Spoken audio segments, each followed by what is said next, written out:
La tierra tiembla. Un polvo fino y seco se eleva lentamente en el aire ardiente, incluso antes de que las primeras siluetas oscuras se recorten en el horizonte.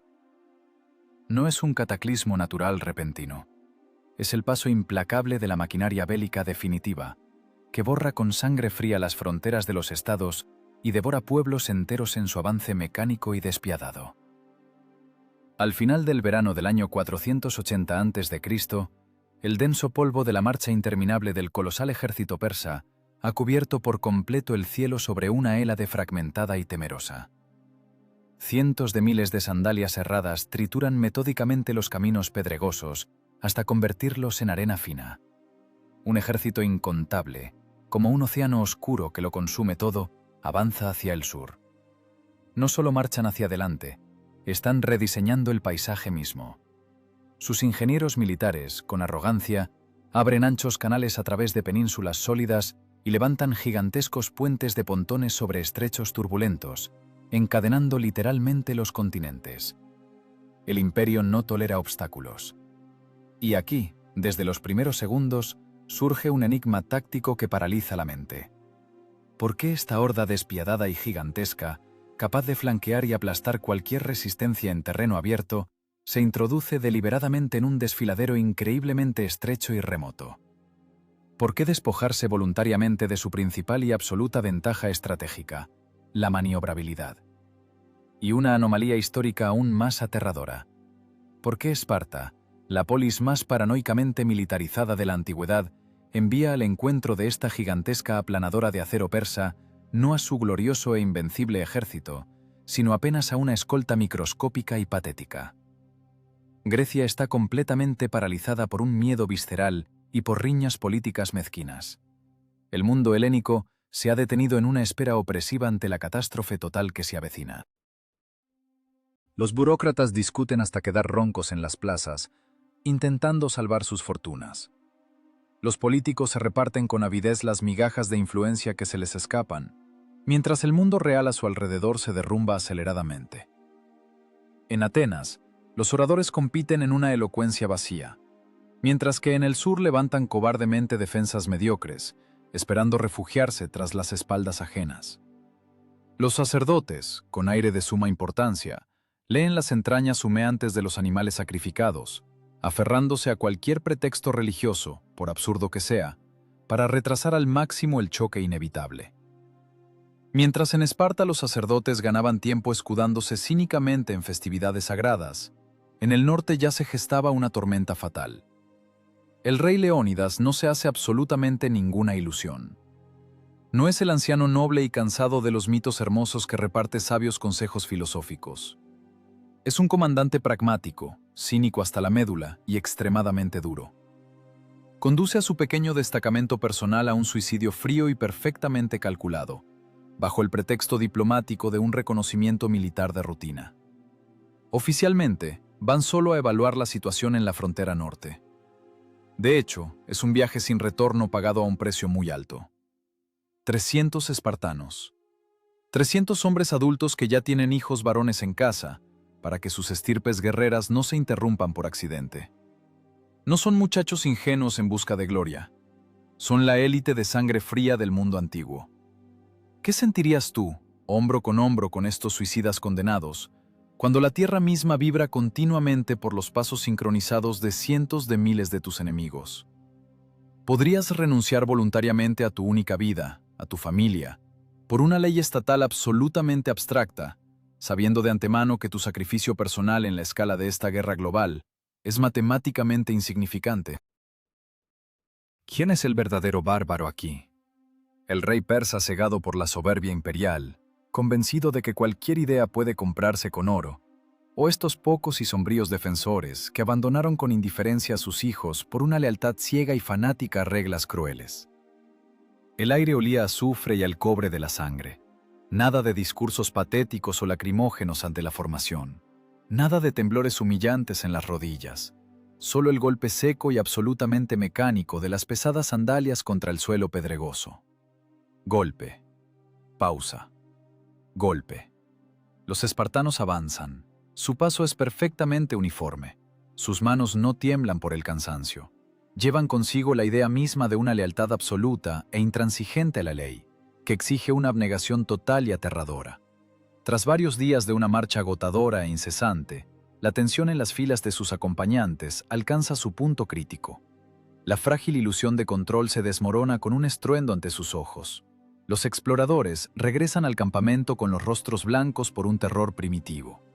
Los persas no son solo miles o decenas de miles. Sus legiones pesadas literalmente se beben los ríos caudalosos hasta dejarlos secos. Un factor nuevo, que paraliza la voluntad, golpea de repente la moral de toda la vanguardia griega. La gigantesca flota enemiga se desliza como una sombra negra y siniestra a lo largo de la costa, cortando para siempre cualquier esperanza remota de ayuda por mar. Cada nuevo informe hiere más que una flecha envenenada. Surge la amenaza real y físicamente tangible de un motín armado inmediato. El miedo de la multitud es increíblemente contagioso. 7.000 soldados de infantería aliados, que se unieron a los espartanos en el camino, están listos en cualquier momento para romper la formación y huir de forma vergonzosa. Un error en la evaluación del espíritu de combate de los aliados podría costarle todo a Leónidas. Si flaquean ahora mismo, los espartanos se quedarán completamente solos en un camino abierto, donde la maquinaria de muerte imperial los eliminará en cuestión de minutos. La cámara enfoca por un breve instante el rostro manchado de sudor y mugre de un hoplita arcadio anónimo. Jadea con dificultad, asfixiado por el denso polvo del camino. Sus dedos, blancos por la tensión, aprietan hasta crujir la madera lisa de su larga lanza, y sus ojos están dilatados de forma antinatural por la conciencia cristalina de su fin inevitable y cercano. Mira con un terror evidente a los espartanos que caminan a su lado, y no ve en ellos ni una sola gota de miedo. Los espartanos no bajan el ritmo ni un segundo. Su determinación gélida, casi psicopática, contagia de inmediato a los aliados vacilantes, obligándolos a sentir una vergüenza ardiente por su propia debilidad y pánico. Es el choque frontal de dos escalas completamente incompatibles: el gigantesco y anónimo mecanismo burocrático del Imperio Oriental contra un puñado insignificante de asesinos profesionales que caminan voluntariamente hacia una tumba abierta. Los persas construyeron flotas inmensas durante años para llevar la esclavitud al mundo, mientras que los espartanos marcharon en silencio para levantar muros ciegos con sus propios cuerpos en defensa de la libertad. Pero tanto lo uno como lo otro se ahogará muy pronto en una violencia a gran escala. Avanzan con terquedad, paso a paso, hacia el norte. La libertad, nacida en el lodo y el veneno cadavérico, apenas comienza a formarse en sus mentes como un concepto vago y lejano. Ahora es simplemente una orden estricta y no negociable. Simplemente un deber inevitable y pesado. Las sombras de las rocas circundantes se vuelven cada vez más largas y densas. La estrecha franja costera se comprime rápidamente, apretando sin piedad a los guerreros condenados entre las altas laderas escarpadas y el mar oscuro e inquieto. Las piedras frías de las Termópilas se convirtieron en testigos mudos de su preparación para la muerte. De esas mismas piedras frías rebotaba ahora, como un eco sordo, un golpe rítmico y seco. No era el tintineo nervioso de las armas antes de la batalla, era un frío cálculo de ingeniería. Mientras la enorme horda persa se desplegaba lentamente por la llanura, levantando su campamento incontable y abigarrado, los griegos convertían magistralmente la geografía en su principal aliado. Al final de agosto del año 480 a.C., el sol quemaba sin piedad los restos de humedad del suelo. El desfiladero de las puertas de fuego era una trampa única, creada por la naturaleza misma. A la derecha colgaban las laderas casi verticales y absolutamente inexpugnables del monte Calídromo, densamente cubiertas de matorrales espinosos. A la izquierda rugía la traicionera costa del Golfo de Malia, que caía directamente al agua. En su punto más estrecho, el ancho del paso Salvador era de apenas 15 metros. Los espartanos, con una sola decisión táctica de precisión quirúrgica, anularon toda la logística de la guerra global. Tomaron la ventaja definitiva del imperio, sus infinitos recursos humanos, y la convirtieron cínicamente en una debilidad fatal. En este estrecho corredor de piedra, un ejército de 1 millón de hombres pierde todo sentido. Aquí no hay espacio para maniobras de flanco complejas. Aquí no hay lugar para desplegar la caballería pesada. Aquí lo que decide es exclusivamente la masa de bronce y la capacidad de aguantar el golpe por metro cuadrado. En el centro del desfiladero se encontraba el viejo muro de los Focidios, medio en ruinas. El trabajo intenso comenzó. Sin gritos, sin prisas, con una eficacia mecánica aterradora, los hoplitas restauraban la mampostería. No estaban construyendo una fortaleza para un asedio prolongado, estaban construyendo un embudo. Un canal mortal por el que inevitablemente debía fluir la infantería imperial. Cada piedra colocada estrechaba el espacio, obligando al enemigo a concentrarse más densamente ante el frente impenetrable de los escudos espartanos. Imagínate en el lugar de un explorador de élite persa. Te arrastras con cuidado hasta el borde del precipicio rocoso, limpiándote en sudor pegajoso de la frente. Esperas ver soldados agotados por la marcha, paralizados por un miedo animal ante el poder del Rey Dios. Esperas pánico. Pero abajo reina una serenidad que hiela la sangre. Los hombres condenados a una muerte inevitable no rezan a los dioses por un milagro. Se ejercitan tranquilamente. Se sientan sobre las piedras calientes y metódicamente peinan sus largas cabelleras, frotándolas con aceite costoso. Para la mente oriental, esto parece un absurdo insultante. Pero en la filosofía espartana es el estado máximo de preparación. Así es como un guerrero se acicala antes de dar el paso definitivo hacia el vacío.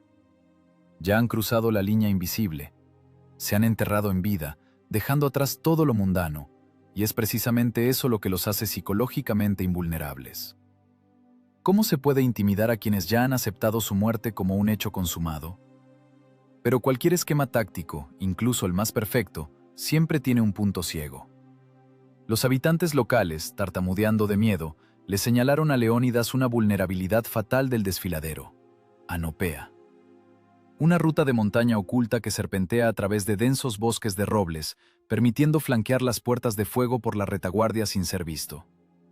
Es un riesgo crítico que enloquece. Si el enemigo encuentra este hilo delgado, la trampa de piedra se cerrará sobre los propios defensores. La situación exige acciones inmediatas. Leónidas se ve obligado a aceptar un compromiso extremadamente peligroso. Recorta de sus fuerzas, ya de por sí microscópicas, a 1000 milicianos foquivios y los envía a las montañas para vigilar esa brecha invisible. Dividir el ejército frente a un enemigo que te supera por miles es un equilibrio táctico sobre el abismo. El destino de toda la operación pende ahora del delgado hilo de la confianza en los aliados, ocultos en la densa niebla de las tierras altas. Mientras tanto, el señor de Asia, Jerjes, simplemente espera. Durante 4 largos días, su gigantesco ejército permanece acampado, consumiendo una cantidad monstruosa de recursos. Los exploradores le traen informes ridículos sobre suicidas que se peinan. El Rey Dios no entiende sinceramente lo que está pasando. En su realidad, naciones enteras caen de rodillas al solo sonido de su nombre. Está absolutamente seguro de que este patético espectáculo provinciano terminará en cuanto a los helenos se les rompan los nervios, que el instinto primario de supervivencia los obligará a soltar sus armas pesadas y huir vergonzosamente.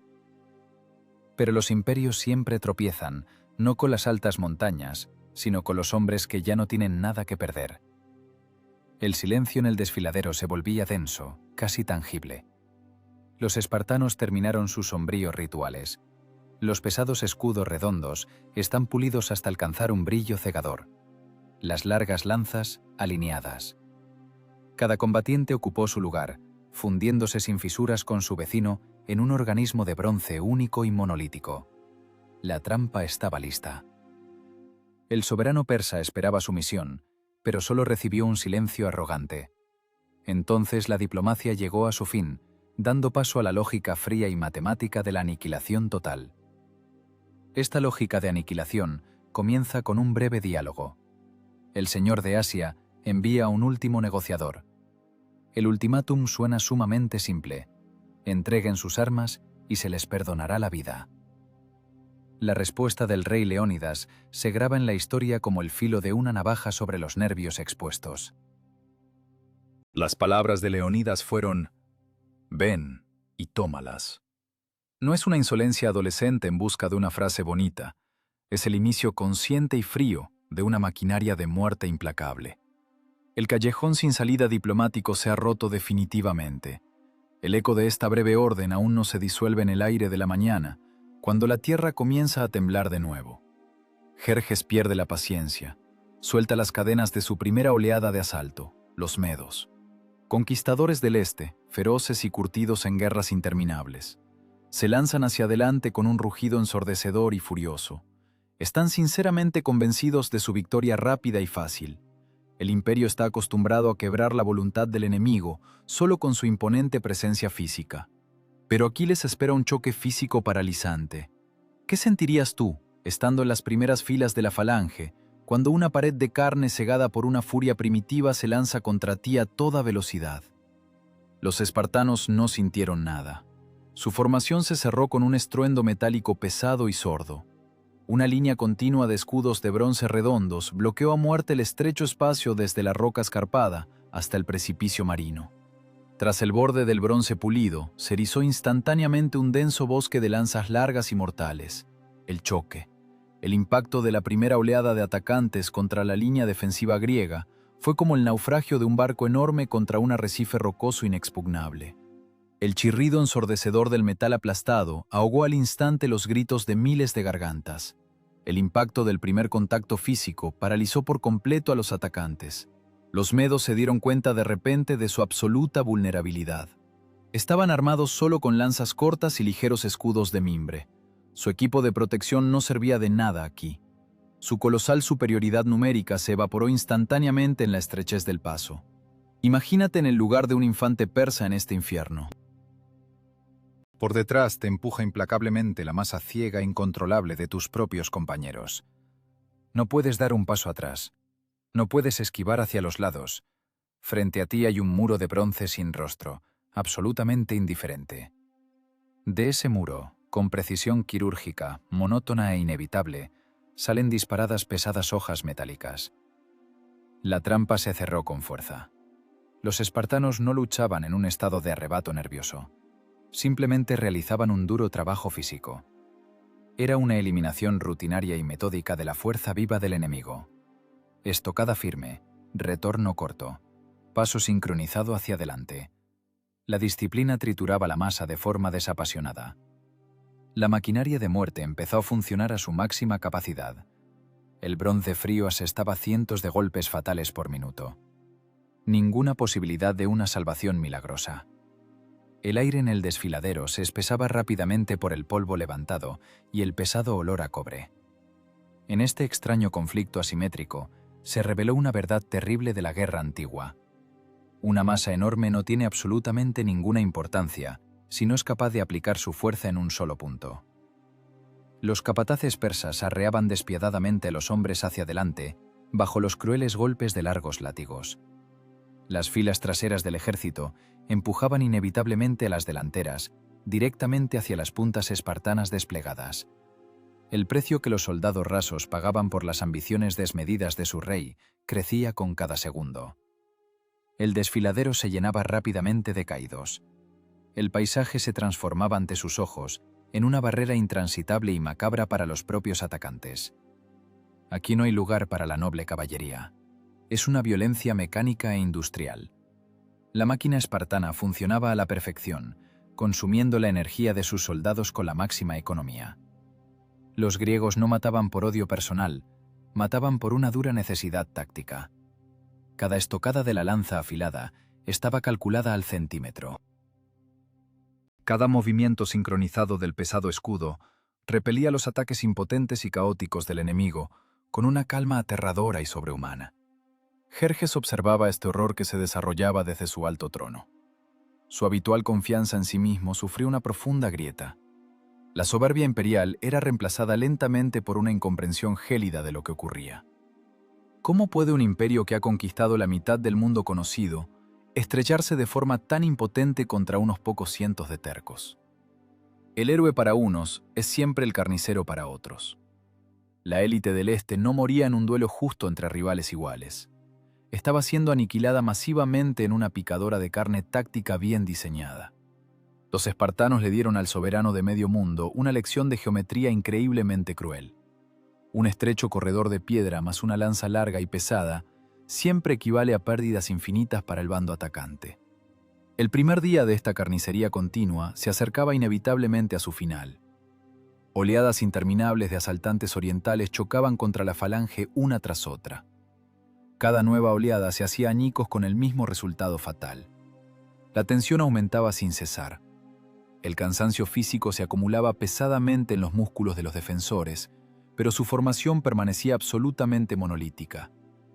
La ilusión de una victoria rápida y de desfile para los persas se evaporó sin dejar rastro. En su lugar llegó un miedo pesado y paralizante de todo un ejército ante un puñado insignificante de hombres. El gran imperio comenzó a atragantarse con su propia masa incontrolable. El este pensaba que iba a castigar a un pequeño grupo de rebeldes asustados. En cambio, caminaron voluntariamente directo hacia las mandíbulas de acero de un mecanismo perfecto. Los persas enviaron flotas inmensas al oeste para encadenar tierras ajenas, pero esas ambiciones se estrellaron contra un muro de disciplina humana impecable.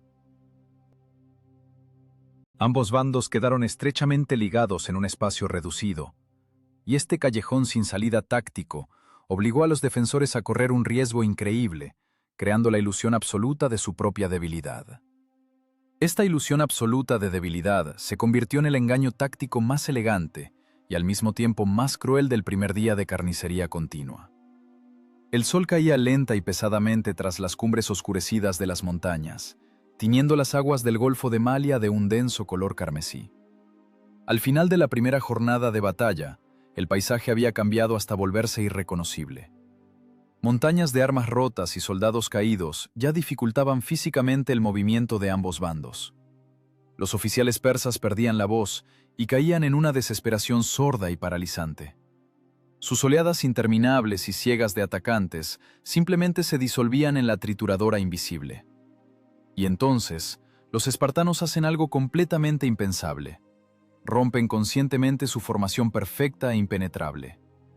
Ante una señal invisible y silenciosa de los comandantes, el muro de bronce monolítico flaqueó de repente. Los pesados escudos bajaron con torpeza. Los griegos, con gritos que se parecían asombrosamente a un pánico genuino, se dieron la vuelta bruscamente dándole la espalda al enemigo atónito y echaron a correr hacia las profundidades del estrecho corredor de piedra. ¿Podrían ustedes, al mando de un ejército desangrado y humillado, resistirse a esa dulce y embriagadora tentación? Los persas no superaron esta prueba psicológica. Vieron las espaldas indefensas de quienes, hasta hace un minuto, parecían demonios de guerra invulnerables. La furia ciega, multiplicada por un deseo salvaje e incontrolable de vengar la humillante carnicería de las horas previas, les nubló por completo el juicio. La infantería oriental se lanzó al frente con un aullido triunfal, terminando de romper sus ya tambaleantes filas. Se entregaron a una persecución caótica, estirándose en una larga y desorganizada hilera a lo largo de las paredes de piedra del desfiladero. La cámara capta por un segundo el rostro de un joven comandante medo en el centro mismo de este ataque demencial. Sus pulmones arden por la bocanada voraz de un aire polvoriento e impregnado de hierro. Sus ojos brillan con locura ante la expectativa de una masacre fácil contra un enemigo quebrado que huye cobardemente. Siente la victoria cerca. No entiende una cosa. No persigue a hombres asustados, sino a geniales y despiadados coreógrafos de la muerte. Y entonces, la trampa se cerró con un estruendo ensordecedor. Ante el sonido único, corto y seco de las flautas espartanas, los helenos que huían se detuvieron como por arte de magia. Nada de cansancio, nada de pánico. Era un ballet mortal, frío y ensayado durante décadas de entrenamiento extenuante. Los espartanos giraron 180 grados en absoluta sincronía. Sus escudos pulidos volvieron a cerrarse con un golpe sordo. En el lugar de la multitud que huía, surgió en un segundo un muro impenetrable de bronce y lanzas afiladas, justo frente a las caras de los perseguidores jadeantes. Los persas, que habían perdido la formación y estaban dispersos y agotados, chocaron de lleno contra este monolito resucitado. El vector del ataque cambió al instante. Los cazadores se convirtieron en víctimas indefensas en su propia trampa. Comenzó la eliminación metódica, casi aburrida, de la multitud engañada. Ya no parecía un choque entre dos ejércitos, recordaba a una cosecha industrial organizada. Los griegos golpeaban con un cinismo quirúrgico, una estocada corta de la espada espartana en un rostro desprotegido. Un paso al frente, un golpe con el borde del escudo, otro paso. Los espartanos no solo sobrevivían en esta batalla, controlaban por completo el ritmo de la agonía ajena. Cada uno de sus golpes estaba calculado matemáticamente hasta el milímetro.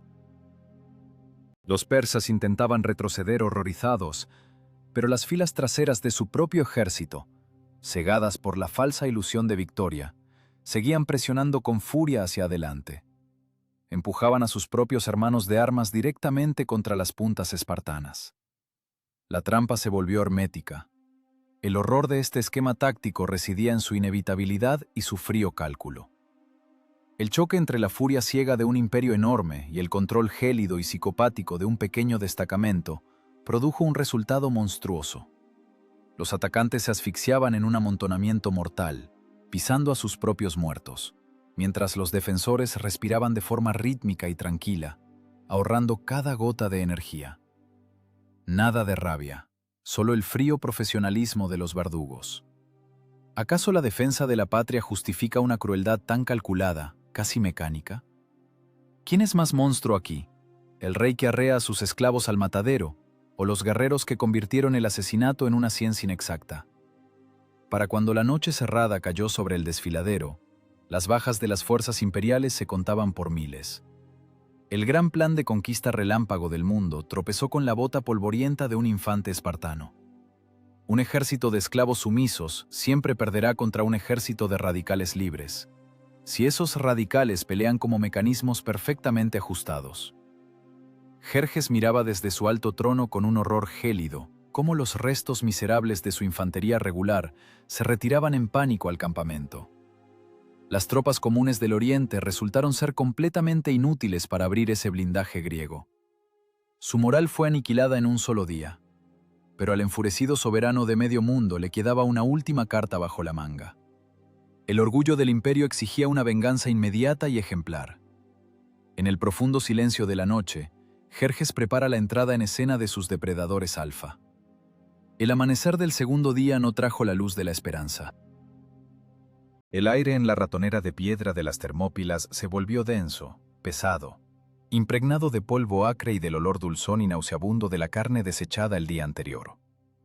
El soberano de Asia ya no podía permitirse jugar a la generosidad imperial. Humillado y ardiendo en una rabia ciega, Jerjes hace su jugada más fuerte y definitiva. Lanza a escena a esos mismos depredadores alfa. Entra en combate la guardia personal del Rey Dios. 10.000 máquinas de matar absolutamente perfectas. Los llaman los inmortales. Es la élite de la élite, cuya reputación precede a sus pasos. Nunca han perdido, no conocen la duda, y su número siempre se mantiene exactamente en 10.000 soldados. Si uno cae, otro ocupa su lugar de inmediato, creando en las filas enemigas la aterradora ilusión de una invulnerabilidad absoluta. Avanzan en un silencio total y siniestro. Nada del rugido primitivo de los asaltantes de ayer. Solo el roce rítmico de telas costosas, el paso pesado y el tintineo del mejor acero del mundo antiguo. Es el choque frontal de dos filosofías militares radicalmente opuestas. Por un lado, la estética elegante e impecable de los verdugos imperiales, acostumbrados a danzar con maestría con sus armas en las vastas llanuras. Por el otro, la crueldad tosca y pragmática del bloque espartano de roble pesado y bronce fundido. ¿Quién saldrá victorioso? ¿La elegancia absoluta de la forma imperial o la función defensiva, concentrada y animal? ¿Acaso el altísimo estatus de élite justifica ese orgullo ciego con el que entraron voluntariamente en este pasillo de piedra mortal? La cámara se mete por un breve instante en la piel de uno de los guardias inmortales. Estás acostumbrado a que el enemigo se quiebre y huya con solo ver tu imponente presencia. Tu escudo ligero de varas tejidas y tu lanza corta y maniobrable son ideales para un combate dinámico y abierto. Pero aquí no hay dinámica. Das un paso sincronizado al frente y, de repente, chocas contra un muro totalmente ciego de escudos ajenos. Tu arma elegante simplemente no alcanza al oponente. Golpeas con el mejor acero de Oriente contra una pieza sólida de armadura griega, dejando apenas unos rasguños miserables en la superficie pulida. Y entonces, desde detrás de ese muro, sale con una fuerza y velocidad increíbles una larga lanza espartana. Cálculo perfecto. Impacto. Oscuridad. El estilo elegante de combate de la élite comenzó a asfixiarse rápidamente en la sofocante claustrofobia del desfiladero. Sus famosos escudos ligeros se hacían añicos al instante bajo los golpes demoledores y pesados de los hoplitas. Lo que debía ser una marcha hermosa y triunfal de la guardia personal del rey se convirtió, en cuestión de minutos, en una matanza metódica y monstruosa.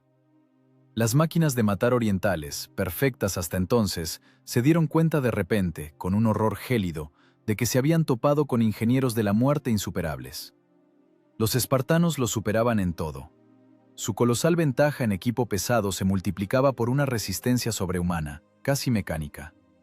Los griegos no se cansaban, trabajaban, sin histeria, sin furia ciega, simplemente cumpliendo con frialdad la cuota de eliminación de personal en condiciones de espacio estrictamente limitado. Y aquí, en medio de este infierno absoluto, surge un nuevo factor enloquecedor que cambia por completo las reglas del juego. El equipo falla.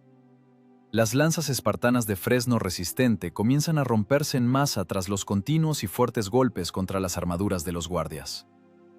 Parece una oportunidad para el imperio. Pero los helenos, sin mover un solo músculo, descartan con frialdad los ástiles inútiles y desenvainan sus espadas cortas y anchas. El radio de la zona de muerte se reduce.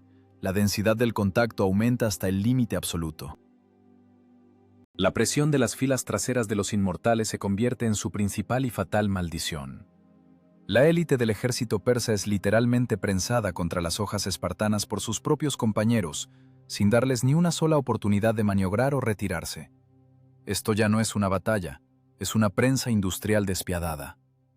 Podrías mantener la cordura sabiendo que tu estatus de élite no vale absolutamente nada aquí, mientras tu propio comandante sigue empujándote metódicamente hacia esta picadora de carne? Jerjes, observando este horror, se levantó 3 veces de su alto trono de oro.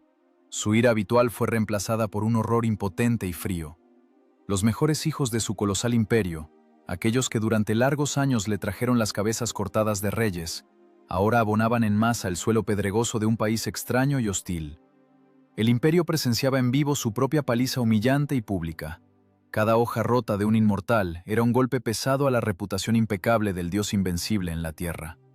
El hermoso mito de su inmortalidad fue aplastado sin piedad por el pragmatismo seco y cínico de los espartanos. Los persas construyeron palacios lujosos durante siglos y mimaron a su élite para mostrar su estatus al mundo, pero los espartanos, en un solo día, rebajaron a esa élite al nivel de un lastre común y corriente en el fondo de un estrecho desfiladero. El segundo día de la batalla interminable terminó en un fracaso catastrófico y total para el Oriente. Los jactanciosos inmortales, habiendo perdido una parte gigantesca de sus efectivos y sin haber movido el frente de bronce ni un solo metro, se vieron obligados a retirarse vergonzosamente. Dejaban tras de sí solo montañas de equipo brillante, pero ahora absolutamente inútil. Los espartanos seguían exactamente en el mismo lugar. Sus pesados escudos estaban cubiertos de abolladuras profundas. El bronce se ocultaba bajo una capa densa de polvo acre y barro seco. Las manos les temblaban por el increíble esfuerzo físico, pero la formación monolítica permanecía inquebrantable. Demostraron con creces que la disciplina de hierro es capaz de triturar cualquier estatus de élite. Sin embargo, toda línea defensiva, incluso la más inexpugnable, tiene un defecto oculto que es totalmente imposible de cubrir con escudos densos o lanzas afiladas. Ese defecto es la naturaleza humana. Mientras los griegos desangrados, que se mantenían en pie solo por los restos de adrenalina, intentaban recuperar el aliento bajo el manto de la oscuridad, asfixiándose por el hedor de los cadáveres, a sus espaldas ya se gestaba un plan retorcido. Un plan dictado no por la genialidad táctica o el valor, sino por una vil puñalada por la espalda al amparo de la noche. Esa puñalada por la espalda tenía un rostro humano muy concreto, un rostro que perdería para siempre sus justificaciones y se convertiría en sinónimo de una traición absoluta y nauseabunda. Su nombre, Efialtes. Un habitante local, cegado no por una gran ideología ni por un miedo animal ante un ejército invencible, sino por una codicia banal y baja. Mientras los griegos desangrados, que se mantenían en pie solo gracias a los restos de adrenalina quemada, recuperaban fuerzas en la oscuridad total, asfixiándose por el denso hedor de los cadáveres, en la lujosa tienda del soberano de Asia se cerraba el trato más sucio de la antigüedad. Por un puñado miserable de monedas de plata, por promesas fantasmales de poder regional, este hombre vendió con frialdad, sin una sola sombra de duda, el destino de toda una nación. ¿Qué vale una lealtad inquebrantable a la dura ley cuando en la balanza se pone el enriquecimiento personal inmediato? ¿Podrían ustedes resistir la tentación diabólica de convertirse en el gobernante más rico de una provincia a cambio de una sola frase corta, susurrada al oído de un general enemigo? Efialtes pudo. Se ofreció voluntariamente como guía al infierno.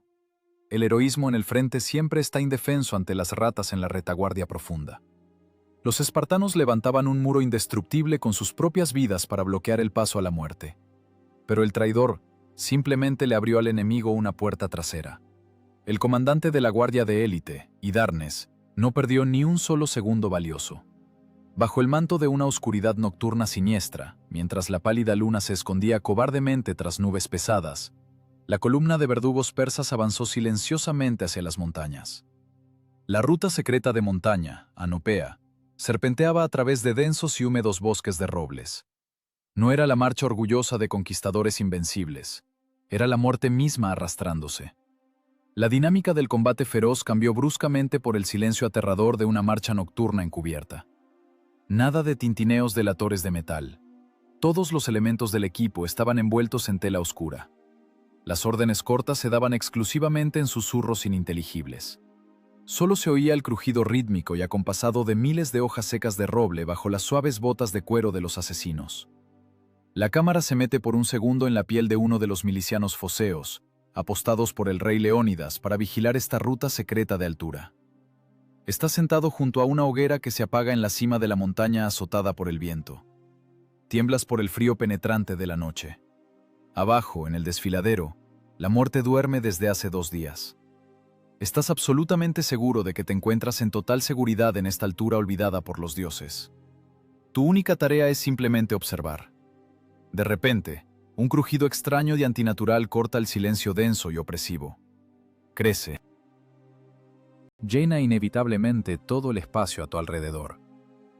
Escudriñas la oscuridad de tinta y de repente, comprendes con un horror gélido que la oscuridad misma se está moviendo. El error de los milicianos fue fatal. No eran máquinas de guerra, no eran espartanos. Al oír el acercamiento implacable de un ejército enorme, los foceos entraron en un pánico total. Se pusieron apresuradamente las pesadas armaduras con manos temblorosas y se retiraron cobardemente al punto más alto de la colina. Se prepararon para su última batalla. Estaban sinceramente convencidos de que la élite persa venía precisamente por ellos. Pero al gigantesco imperio no le importa en absoluto un puñado miserable de reservistas asustados. Hidarnes mostró un cinismo quirúrgico y gélido. Los arqueros persas simplemente lanzaron una densa lluvia de flechas para amedrentarlos. Sin siquiera disminuir el ritmo de marcha, el ejército pasó de largo con frialdad, como fantasmas desvaneciéndose en la niebla matutina del descenso. Rodearon fácilmente a los ingenuos defensores de las alturas y se lanzaron directamente hacia la espalda desnuda e indefensa de los defensores de las Termópilas. La sensación física de la trampa de acero cerrándose inevitablemente se volvía insoportable. Cada árbol retorcido, cada piedra fría en esta ruta nocturna, gritaba silenciosamente sobre la catástrofe global que se avecinaba. El gran ejército de Oriente no pudo forzar la puerta principal con un golpe directo, así que se coló silenciosamente por una ventana olvidada. Toda la genial matemática táctica del rey Leónidas, todos los sufrimientos físicos impensables de sus pocos soldados, todas las monstruosas montañas de cadáveres apilados en el estrecho pasillo, perdieron en un instante todo sentido estratégico. Esta noche siniestra se convirtió en el punto de inflexión radical de toda la campaña militar antigua. El choque épico de visiones del mundo terminó cínicamente con el triunfo de los vicios humanos más bajos. Se puede entrenar a combatientes perfectos durante décadas. Se pueden forjar las hojas más mortíferas y construir escudos absolutamente impenetrables. Pero el imperio despiadado siempre encontrará a ese hombre débil que esté dispuesto a abrir las puertas por una moneda sonante. Los persas compraban lealtad porque simplemente no podían comprar el coraje espartano. Con los primeros y débiles rayos de sol, el aire frío fue cortado por el grito desesperado y desgarrador de los vigías que huyeron al campamento griego. Los espartanos aún limpiaban con calma y metódicamente sus armas de bronce melladas cuando la terrible noticia cayó sobre ellos con el peso del plomo. Cerco total. Las palabras ya no tenían sentido. El lazo invisible, apretado cuidadosamente por las manos codiciosas de Fialtes, se cerró a muerte en la garganta de la vanguardia helena. Ya no había salida. Por delante solo esperaba una agonía agotadora y terrible al límite de la fisiología. La agonía al límite de la fisiología cayó sobre los defensores de las Termópilas incluso antes de que el sol iluminara por completo el maldito desfiladero. La mañana del tercer día de combate ininterrumpido no trajo un frescor salvador. Solo trajo una pesadilla asfixiante y pegajosa, en la que cada movimiento del cuerpo se convertía en una tortura sofisticada. El aire dejó de ser transparente por completo. Se convirtió en una suspensión de polvo amarillo acre, barro seco y el olor dulzón e insoportable de la putrefacción. Las montañas de cuerpos sin recoger de los 2 días anteriores comenzaron a descomponerse rápidamente bajo el despiadado sol del sur. Respirar esa niebla fétida significaba dejar entrar voluntariamente la muerte en lo profundo de los pulmones con cada inhalación. La cinta transportadora de la muerte, que había funcionado a la perfección los 2 primeros días, comenzó a tener fallas fatales. La máquina espartana perfecta se agrietó allí donde se rompe cualquier mecanismo biológico. Los espartanos no eran dioses inmortales. Eran hombres comunes de carne y hueso, y esa carne ahora gritaba literalmente por el agotamiento extremo. Sus rostros se convirtieron en máscaras grises y espantosas, surcadas por profundas grietas de sudor. Los ojos se inflamaron y se inyectaron en sangre por la tensión constante. Los labios se partieron en heridas profundas y sangrientas. Una sed salvaje y animal los volvía locos. Cada bocanada de aire seco y envenenado les quemaba la garganta como un trago de arena ardiente. ¿Podrían ustedes sostener un escudo pesado y abollado cuando sus dedos están desgastados hasta el hueso? ¿Cuando los músculos se acalambran por la tensión estática de horas y no hay un apoyo firme bajo los pies? El paisaje del desfiladero cambió de forma irreversible. Los griegos se veían obligados a luchar de pie sobre enormes y palpitantes pilas de muertos. La tierra bajo sus sandalias literalmente rebotaba y se hundía. Un movimiento en falso sobre esta terrible almohada anatómica significaba una caída inmediata y la muerte bajo las botas de los enemigos que avanzaban. Ya no era una guerra antigua clásica con sus reglas estrictas. Era un equilibrio extremo y nauseabundo en el borde mismo del abismo biológico. La cámara capta por un segundo, en un primer plano, las manos de un hoplita anónimo. El astil de madera de su fiel lanza de fresno se había hecho añicos hace tiempo tras cientos de golpes contra el bronce ajeno. En sus dedos, cerrados con un agarre de muerte, solo queda un fragmento corto e inútil. Los nudillos están destrozados. La piel de las palmas se ha desprendido, convirtiéndose en una herida abierta continua. Respira con dificultad, buscando con avidez el aire polvoriento. Cada vez que levanta el escudo deformado y mellado, requiere de él un esfuerzo de voluntad monstruoso y sobrehumano. El fallo del equipo se volvió un fenómeno masivo. Las grebas de cobre se clavaban dolorosamente en las pantorrillas inflamadas, cortando la circulación. Los pesados cascos, calientes bajo el sol abrasador, se convirtieron en hornos que cocían el juicio en vivo. Quitarse el casco significaba recibir un golpe fatal en la cara. Dejarlo puesto significaba volverse loco lentamente por un golpe de calor. Una elección brutal sin una solución correcta. Se mantiene en pie exclusivamente gracias a una fuerza de espíritu primitiva. La fisiología hace tiempo que le ordenó rendirse. La ley le ordenó resistir. Y él resiste. Golpe. Pausa. Golpe. Al mediodía del tercer día de carnicería ininterrumpida, las armas perdieron finalmente su antigua eficacia. Las espadas se embotaron, convirtiéndose en pesados trozos de hierro inútil. Las hojas de bronce ya no cortaban. Ahora quebraban los huesos con golpes secos y contundentes. Los ataques ya no se lanzaban en busca de una victoria triunfal, sino simplemente para retrasar la muerte inevitable un segundo más. El horror de aquel momento radicaba en su absoluta falta de esperanza. La libertad, comprada al precio de manos desgastadas hasta el hueso, pierde para siempre su matiz romántico. Los griegos comprendían perfectamente que la parca no solo les respiraba en la nuca, sino que los rodeaba por los hombros con un abrazo gélido. Los persas arremetían en oleadas nuevas e interminables. Su masa sin rostro parecía inagotable. El imperio no contaba sus bajas. El mecanismo burocrático de Oriente desechaba miles de unidades de fuerza viva por hora, con el único fin de agotar físicamente a los defensores. Y ese cálculo cínico empezaba a dar frutos. La falange estaba siendo doblegada.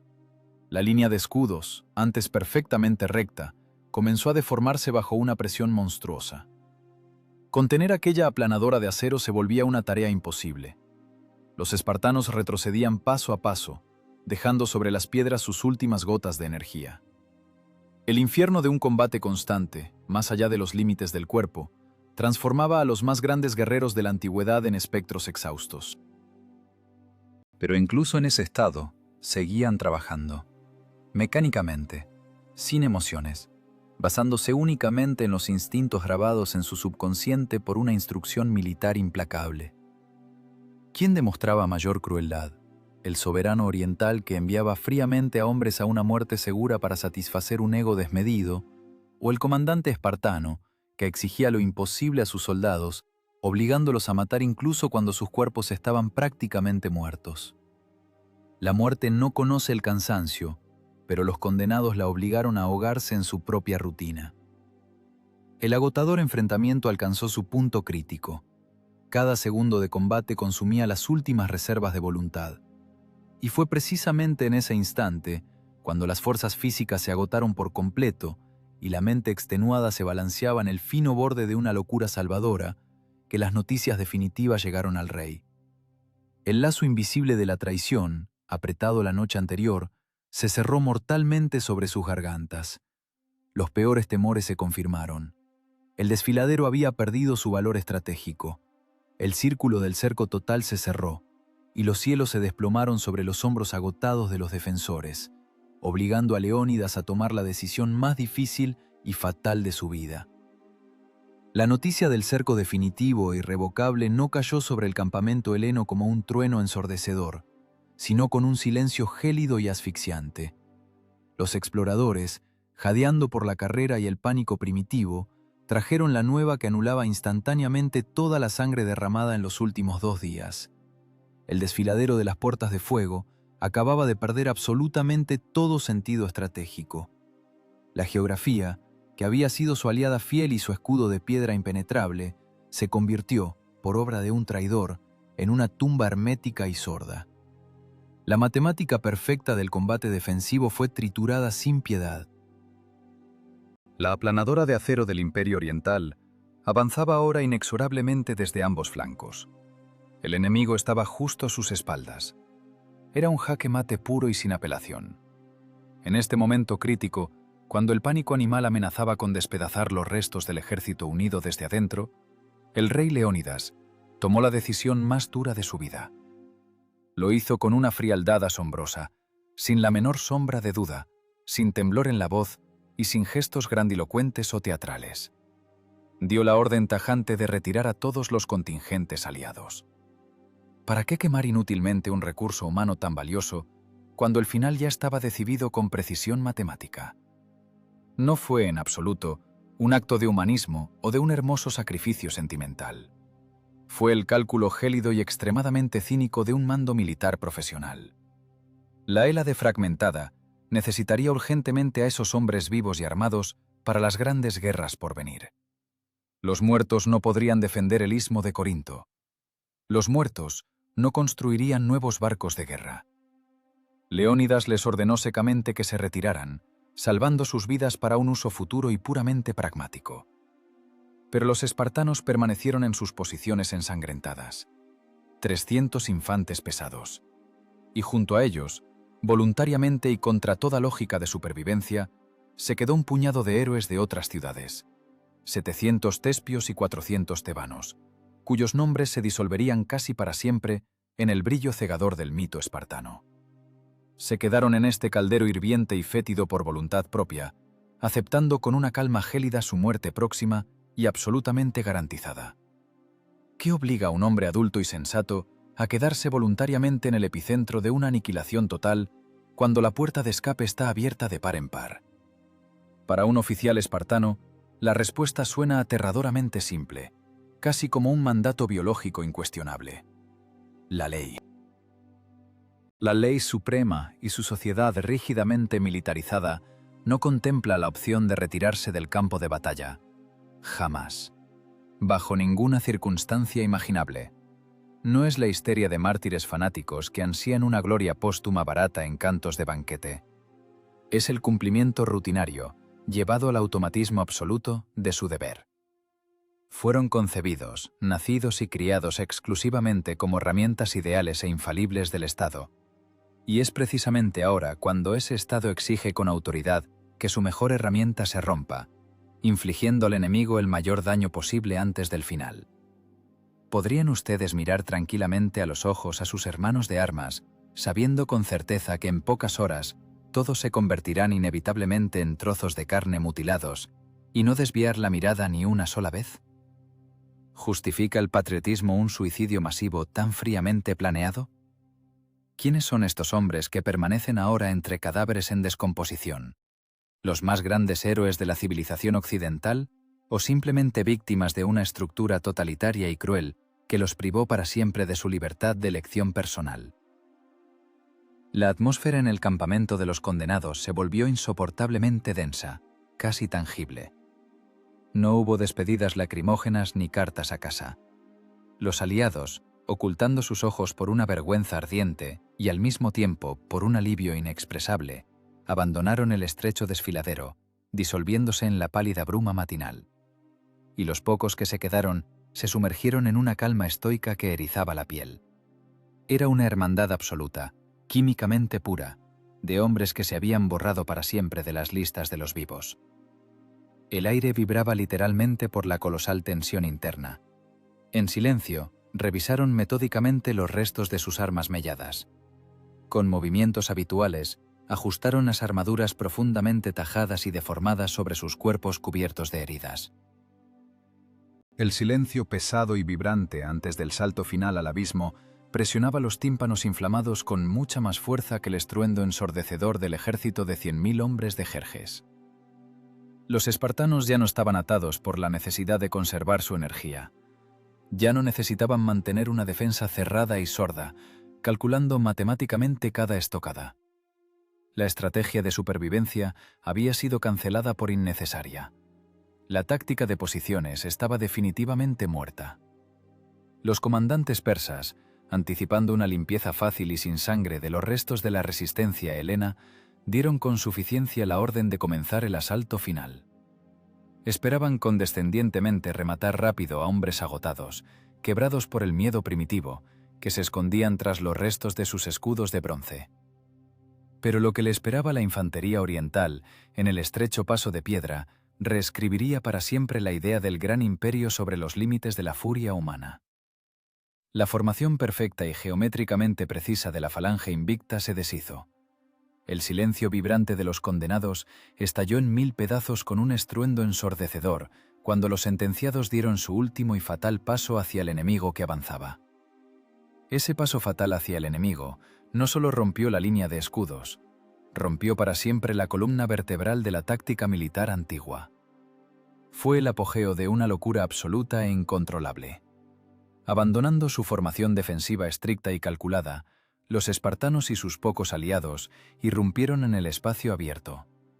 Salieron voluntariamente del estrecho y salvador canal hacia donde la boca del desfiladero se ensancha, exponiéndose deliberadamente a los golpes de flanco asesinos. La estrategia de supervivencia había sido anulada. Comenzó una carnicería total, sin concesiones y absolutamente suicida. Las lanzas ya no golpeaban con ritmo. La falange helena ya no funcionaba como un organismo único e impenetrable. Se fragmentó en 300 depredadores autónomos y enloquecidos que habían sido acorralados sin piedad. Los astiles de madera de las largas lanzas saltaron instantáneamente en 1000 astillas al primer contacto violento con la armadura pesada de la infantería persa. Los helenos echaron mano fríamente de sus espadas cortas. Cuando las hojas se embotaron definitivamente contra el metal y los huesos ajenos, convirtiéndose en tiras de hierro inútiles, siguieron infligiendo traumas demoledores con los bordes pesados de sus escudos destrozados. El aire estaba saturado de un olor denso y asfixiante a bronce y a un pegajoso miedo animal. La cámara se sitúa por un breve instante en un arquero persa de las reservas frescas que acaban de llegar. Sus manos tiemblan traicioneramente por un terror primitivo, negándose a tensar la cuerda. Usted esperaba ver a hombres quebrados, agotados por la marcha y el insomnio, suplicando clemencia. Pero hacia usted, arrollando fácilmente la formación cerrada de sus compañeros, se abalanza un fenómeno absolutamente impensable. Es un coágulo vivo de rabia pura y concentrada. Su espada hace tiempo que se rompió. Su pesado escudo está partido a la mitad, pero salta directamente sobre usted, clavando sus dedos entumecidos en su garganta y usando sus propios dientes como última arma en este salvaje combate cuerpo a cuerpo. Usted comprende con un terror gélido que es físicamente imposible matar esta idea con acero. Sin duda, lo arrastrará con él a la oscuridad total. ¿Qué fue aquello? ¿La manifestación suprema de un espíritu humano inquebrantable o una profunda degradación psicológica al nivel de animales rabiosos? ¿Quién es el verdadero bárbaro aquí? ¿El soldado oriental, que cumple sumisa y ciegamente la orden de su soberano? ¿O el fanático heleno, que se convierte en una herramienta ciega de destrucción simplemente porque su estado así se lo ordenó? ¿Justifica una ley abstracta semejante caída en el abismo de la salvajería primitiva? Y en el centro mismo de este caos tónico, entre el polvo amarillo impenetrable y los golpes sordos y húmedos, ocurrió lo que cambiaría para siempre el curso de la historia mundial. El rey cayó. La muerte de Leónidas no fue majestuosa. Aquí no hubo lugar para hermosos discursos de despedida en brazos de leales compañeros. En esta trituradora de carne claustrofóbica y apocalíptica no hubo tiempo para honores ni luto. Un golpe ciego y azaroso en medio de la multitud asfixiante cortó la vida del arquitecto principal de esta grandiosa trampa. Para los capataces persas, esto sirvió como la señal esperada para la victoria final. Para los espartanos que quedaban vivos, fue el detonante hacia el éxtasis previo a la muerte. La batalla perdió instantáneamente sus últimos restos de sentido táctico y degeneró rápidamente en un combate cuerpo a cuerpo animal y brutal. El epicentro de este huracán de violencia fue el cuerpo sin vida del gobernante caído. Los persas intentaron desesperadamente capturar a Leónidas como el trofeo absoluto para su soberano. El rey Dios ansiaba fervientemente ultrajar públicamente los restos de aquel que humilló de forma tan terrible a su invencible imperio. Pero los espartanos condenados se lanzaron en un contraataque suicida. Recuperaron el cuerpo de su líder no una ni dos, sino 4 veces seguidas. Pelearon con las manos desnudas, desgastadas hasta el hueso. Usaron los puños, piedras pesadas y sus propios cuerpos destrozados como proyectiles vivos. El control sobre un trozo de carne muerta se volvió para ellos mucho más importante que sus propias vidas. La matemática perfecta del combate defensivo se había derrumbado por completo, dejando paso a la biología ciega del odio. Las fuerzas de los leones condenados se desvanecían con cada nuevo y agónico segundo. De los 300 espartanos, solo quedaba un minúsculo puñado de espectros que apenas se mantenían en pie. Con un esfuerzo sobrehumano, cargando el cuerpo mutilado de Leónidas, retrocedieron paso a paso, gruñendo ante cada embestida, hacia una pequeña colina en el centro mismo del desfiladero. El cerco de la infantería pesada imperial se cerró mortalmente alrededor de esa elevación. Los espartanos fueron finalmente acorralados en su último pedazo de tierra empapada en sangre. Y fue precisamente en este momento cuando el Oriente atónito aceptó una verdad aterradora. Incluso ahora, cuando a los griegos no les quedaba nada más que sus manos desnudas, no era seguro acercarse a ellos. El horror ante estos demonios resultó ser más fuerte que las órdenes del rey Dios. Sobre el desfiladero se cierne una pausa siniestra antes de que el cielo se desplome definitivamente sobre esa colina. Una pausa siniestra quedó suspendida sobre el desfiladero empapado de sangre. El ejército invencible de Oriente, que había conquistado la mitad del mundo conocido, se detuvo en un estupor primitivo ante un puñado de hombres heridos que apenas se sostenían en pie. La orden directa del rey Dios de lanzarse al ataque cuerpo a cuerpo se hizo añicos contra un muro invisible de terror animal. Los infantes persas, tanto la élite como la tropa común, se negaron rotundamente a acercarse a estos muertos vivientes. El quiebre psicológico del gigante imperio ocurrió justo aquí, en este lodo fétido y cubierto de cadáveres. ¿Qué siente el soberano de Asia cuando comprende que su maquinaria de terror está paralizada por el miedo ante unas pocas decenas de helenos destrozados? Fue un momento de humillación imperial absoluta. Y entonces Jerjes tomó la decisión que privaría para siempre a esta victoria de cualquier rastro de nobleza. Dio la orden de acribillar a los restos de los defensores desde lejos. Fríamente, a distancia, sin una sola oportunidad de contacto honesto. Miles de flechas surcaron el cielo simultáneamente. Eran tantas que literalmente oscurecieron el abrasador sol del sur. La promesa hecha por los espartanos en la víspera de la batalla, pelear a la sombra, fue cumplida por los persas con una precisión matemática y despiadada. Esto no fue una batalla de guerreros, fue una eliminación burocrática y cobarde. Un enjambre de hierro continuo se desplomó sobre la colina. El silbido de las flechas ahogó los estertores de muerte. Los espartanos no intentaron huir ni suplicaron clemencia. Permanecieron en silencio bajo esa lluvia de hierro hasta que el último de ellos cayó, cubriendo con su cuerpo los restos destrozados del rey Leónidas. Los arqueólogos que excavaron esa misma colina milenios después la encontrarían literalmente plagada de puntas de flecha persas. No es una metáfora poética, es un hecho documental. La confirmación física de aquel miedo pánico que obligó a la maquinaria de guerra oriental a mantener la máxima distancia. Un silencio sordo y palpitante descendió sobre las puertas de fuego. El viento arrastraba el polvo sobre los escudos de bronce destrozados. La cadena de la muerte finalmente se detuvo. ¿Pero a qué precio? El imperio pagó por ese paso pedregoso un precio monstruoso. 20.000 vidas de sus mejores soldados. 20.000 soldados de asalto, guardias y oficiales quedaron pudriéndose en ese desfiladero. No fue el triunfo de un conquistador. Fue una victoria pírrica, catastrófica y nauseabunda. Jerjes intentó ocultar la magnitud de la catástrofe. Ordenó enterrar secretamente a la mayor parte de sus muertos antes de que los marineros de su flota llegaran al lugar de la batalla. Fue un intento mezquino de enmascarar su fracaso. El aparato burocrático intentó borrar las estadísticas de bajas, pero el olor a carne en descomposición de 20.000 hombres era imposible de disipar. La ilusión de invencibilidad se desvaneció para siempre. La aniquilación física de este minúsculo puñado de hombres se convirtió en el mayor error estratégico de Oriente. Los espartanos perdieron la batalla del desgaste, pero obtuvieron una victoria absoluta en la guerra de las ideas. Sus cuerpos muertos, ante los ojos del enemigo conmocionado, comenzaron a transformarse en algo mucho más terrible, un símbolo destructivo y furioso. Ese símbolo corrió como un incendio forestal por toda la Hélade fragmentada. El miedo paralizante que atenazaba a las polis griegas fue sustituido instantáneamente por una rabia ardiente e incontrolable. Las rencillas políticas fueron trituradas por la comprensión de lo que era capaz esa ideología de sacrificio total. Las Termópilas se convirtieron en el epicentro mental que unió a Europa. La sangre de Leónidas cementó el mundo heleno desunido en un puño único para la venganza final. ¿Quién resultó ser más esclavo al final? ¿Los soldados persas, arreados al matadero a latigazos, o los espartanos libres, que encadenaron voluntariamente su mente a las leyes de un estado cruel que los privó del derecho a la vida?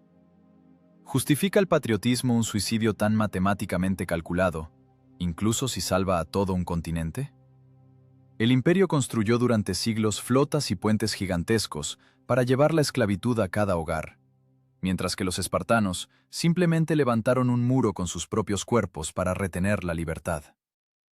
Los persas quisieron comprar la paz con monedas, pero tropezaron con hombres que demostraron que una idea absoluta no puede ser asesinada, ni siquiera con flechas que oscurecen el sol.